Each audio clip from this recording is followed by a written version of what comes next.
নমস্কার বন্ধুরা, ডলি রন্ধনশালা সবাইকে স্বাগত।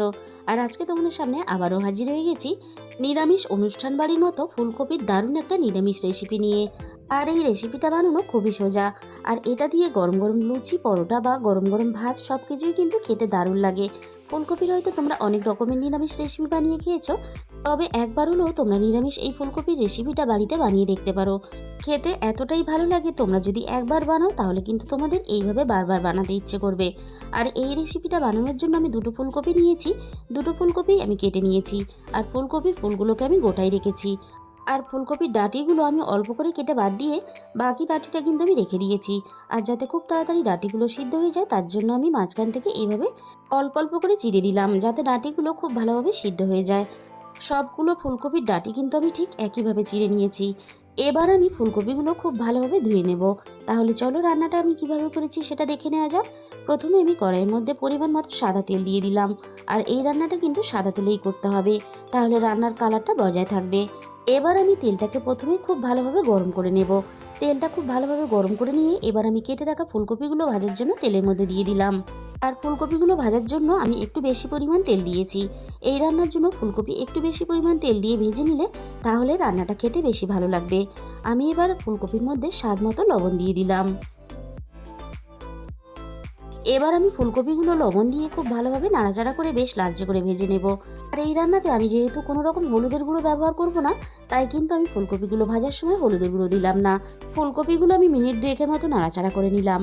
এবার আমি ফুলকপিগুলো যাতে একটু নরম হয়ে আসে তার জন্য আমি মিনিট পাঁচেকের মতো ঢাকা দিয়ে দিলাম। ওদিকে ফুলকপিগুলো একটু নরম হতে থাক, আমি এই ফাঁকে একটা মশলা বানিয়ে নেব। তার জন্য আমি এখানে একটা মিক্সির জার নিয়ে নিয়েছি। এবার আমি মিক্সির জারের মধ্যে দিয়ে দিলাম এক মুঠো ভাঙা কাজু বাদাম। আর সাথেই আমি দিয়ে দেবো চায়ের বড় চামচের 2 চামচ চার মগজ। আর কাজু বাদাম আর চার মগজের পরিমাণটা অবশ্যই নিজেদের মতো করে ব্যবহার করবে। আর সাথেই আমি এখানে দিয়ে দিলাম 4টে ঝালের জন্য কাঁচা লঙ্কা। এবার আমি সবশেষে দিয়ে দিলাম অল্প একটু জল। সবকিছু আমি একসাথে পেস্ট বানিয়ে রেডি করে নিয়েছি। এবার আমি এটাকে একটা সাইডে রেখে দিয়ে আবারও রান্নার দিকে চলে যাব। এবার আমি কড়াইয়ের ঢাকাটাকে সরিয়ে নেব। ফুলকপিগুলো কিন্তু আগের থেকে বেশ অনেকটাই নরম হয়ে গেছে। এবার আমি ফুলকপিগুলো একটু সময় নিয়ে নাড়াচাড়া করে বেশ একটু লালচে করে ভেজে নেব। তবে ফুলকপিগুলো ভাজার সময় কিন্তু গ্যাসের ফ্লেমটা লো টু মিডিয়ামে রাখতে হবে, যাতে ফুলকপিগুলো খুব বেশি ভাজা হয়ে পুড়ে না যায়। তাহলে রান্নাটা কিন্তু দেখতে ভালো লাগবে না। মিনিট 6-7 মতো ফুলকপিগুলো নাড়াচাড়া করে দেখো আমি বেশ লালচে করে ভেজে নিয়েছি। এর থেকে আমি আর বেশি ভাজবো না। এবার আমি সমস্ত ভাজা ফুলকপিগুলো কড়াই থেকে নামিয়ে নেব।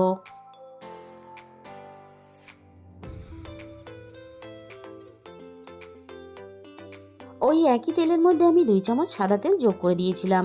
এবার আমি তেলের মধ্যে চায়ের বড় চামচের 1 চামচ ঘি দিয়ে দিলাম। এই রান্নাটা তেল আর ঘি দুটো একসাথে মিশিয়ে করলে তাহলে রান্নার স্বাদ আর গন্ধ দুটোই ভালো হবে। এবার আমি ফোড়নে দিয়ে দেবো 4টে এলাচ, অল্প একটু জয়িত্রীর ফুল আর দিয়ে দিলাম 3 টুকরো দারচিনি। আর আমি ফোড়নে দিয়ে দিলাম হাফ চামচ পরিমাণ গোটা জিরে। আর সব শেষে ফোড়নে দিয়ে দেবো দুটো শুকনো লঙ্কা। আমি কিন্তু শুকনো লঙ্কাটা শুধুমাত্র ফ্লেভারের জন্য ব্যবহার করেছি, তাই কিন্তু আমি শুকনো লঙ্কার ডাঁটিগুলো সমেত দিয়েছি। এবার আমি ফোড়নটা কয়েক সেকেন্ড নাড়াচাড়া করে ভেজে নেব, ফোড়ন থেকে সুন্দর একটা মিষ্টি গন্ধ বেরিয়ে আসা পর্যন্ত। অল্প একটু জল দিয়ে আমি আগে থেকে আদা বেটে রেখেছিলাম। আদা বাটাটা আমি তেলের মধ্যে দিয়ে দিলাম।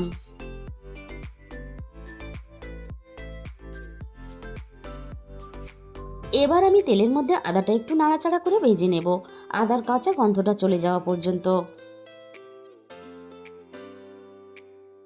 আদাটা আমি মিনিট খানেকের মতো ভেজে নিলাম। এই রান্নার জন্য আমি ছোট বাটির 1 বাটি পরিমাণ টক দই অল্প একটু জল দিয়ে আমি মিক্সির মধ্যে ফেটিয়ে রেখেছিলাম। এবার আমি টক দইটা দিয়ে দিলাম। টক দই যদি এইভাবে একটু মিক্সির মধ্যে ফেটিয়ে নেওয়া হয় তাহলে কিন্তু দইটা ফেটে যাওয়ার ভয় কম থাকবে। এবার আমি গ্যাসের ফ্লেমটা একেবারে লোতে রেখে টক দইটা একটু মিনিট খানেকের মতো নাড়াচাড়া করে নেব। আর টক দইয়ের মধ্যে যে এক্সট্রা জলটা আছে সেটা কিন্তু আমি এইভাবে টানিয়ে নেব। টক দইটা আমি মিনিট খানেকের মতো খুব ভালোভাবে নাড়াচাড়া করে নিয়েছি। এবার আমি রান্নার মধ্যে স্বাদ মতো লবণ দিয়ে দিলাম। টক দইয়ের টকের পরিমাণ বুঝে, আর যেহেতু নিরামিষ ফুলকপি তাই অল্প একটু চিনি না দিলে কিন্তু খেতে ভালো লাগবে না, তাই আমি এখানে 1 চামচ ভর্তি করে চিনি দিয়ে দিলাম।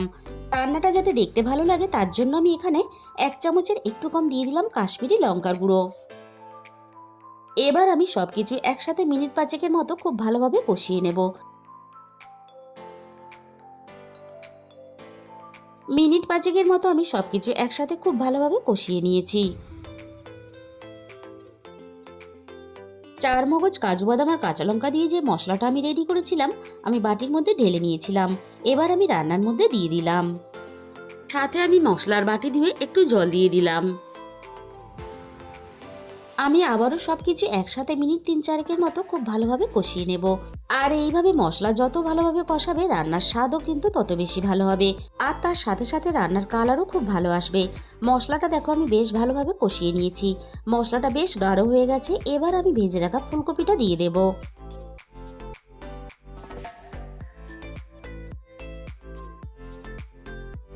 এবার আমি ফুলকপিটা মশলার সাথে খুব ভালোভাবে নাড়াচাড়া করে মিশিয়ে নেব। আর তার সাথে সাথে ফুলকপিটা মশলার সাথে খুব ভালোভাবে কষিয়ে নেব। মিনিট 3-4 মতো আমি ফুলকপি মশলার সাথে খুব ভালোভাবে কষিয়ে নিয়ে যাতে ফুলকপি আর মশলা একসাথে খুব ভালোভাবে পাক হয়ে যায় তার জন্য আমি মিনিট 2 মতো ঢাকা দিয়ে দিয়েছিলাম। এবার আমি কড়াই থেকে ঢাকাটাকে সরিয়ে নিলাম। আবারও আমি ফুলকপিটা মশলার সাথে মিনিট 2-3 মতো কষিয়ে নেব। সব কিছু আমি খুব ভালোভাবে একসাথে কষিয়ে নিয়ে এবার আমি গ্রেভির জন্য জল দিয়ে দেব। আর এই রান্নাটা কিন্তু খুব বেশি একেবারে পাতলা করে ঝোল করলে খেতে ভালো লাগবে না। বেশ একটু ঝোলও থাকবে আবার বেশ একটু গামাখা থাকবে, এরকম করেই কিন্তু রান্নাটা করে নিতে হবে। সব কিছু একসাথে নাড়াচাড়া করে আমি খুব ভালোভাবে মিশিয়ে দিলাম। আর রান্নাটা বেশ ভালোভাবে ফুটে উঠেছে। এবার আমি দিয়ে দিলাম 1 চামচ গরম মশলার গুঁড়ো। গরম মশলার গুঁড়োটা এই সময় দিলে রান্নার মধ্যে খুব ভালোভাবে মিশে যাবে আর রান্নার স্বাদ আর গন্ধ তার জন্য কিন্তু দ্বিগুণ বেড়ে যাবে। সব কিছু আমি একসাথে নাড়াচাড়া করে খুব ভালোভাবে মিশিয়ে দিলাম। এবার ফুলকপিগুলো খুব ভালোভাবে সিদ্ধ হওয়ার জন্য আমি কিছুক্ষণের জন্য ঢাকা দিয়ে দিলাম। মিনিট 15 মতো আমি রান্নাটা করে নিয়েছি। এবার আমি কড়াইয়ের ঢাকাটাকে সরিয়ে নিলাম। ফুলকপি খুব ভালোভাবে সিদ্ধ হয়ে গেছে। আর এরকম একটু গ্রেভিটা পাতলা রেখেই আমি নামিয়ে নেব, কারণ ঠান্ডা হওয়ার পরে অনেকটাই কিন্তু গাঢ় হয়ে যাবে। আমার কিন্তু রান্নাটা পুরোপুরি রেডি হয়ে গেছে। তাহলে বন্ধুরা রেসিপিটা তোমাদের যদি ভালো লেগে থাকে তাহলে একদিন হলেও তোমরা বানিয়ে দেখতে পারো। তাহলে বন্ধুরা আজকের এই রেসিপিটা ভালো লাগলে ভিডিওতে একটা লাইক করে দিও আর নিজেদের বন্ধুদের মধ্যে শেয়ার করে দিও। আর যে সমস্ত নতুন বন্ধুরা এখনও পর্যন্ত আমার চ্যানেলটাকে সাবস্ক্রাইব করোনি, এরকম নতুন নতুন ঘরোয়া রেসিপি পেতে আমার চ্যানেলটাকে সাবস্ক্রাইব করার অনুরোধ রইল। তার সাথে সাথে পাশে থাকা বেল আইকনটা ক্লিক করে অল করে দিও।